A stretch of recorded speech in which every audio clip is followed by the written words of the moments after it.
मौला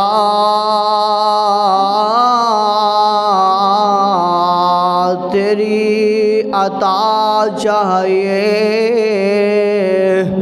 महबूब खुदा तेरे करम की एक इब्तदा चाहिए।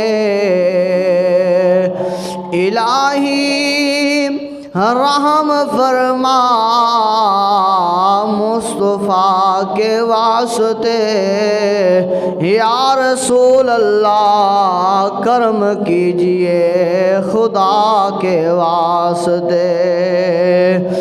मुश्किल हल हो शाह मुश्किल कुशा के वास्ते, इलाही हम खैर की आस लेकर बैठे हैं, खैरात चाहिए मुस्तफ़ा के वास्ते।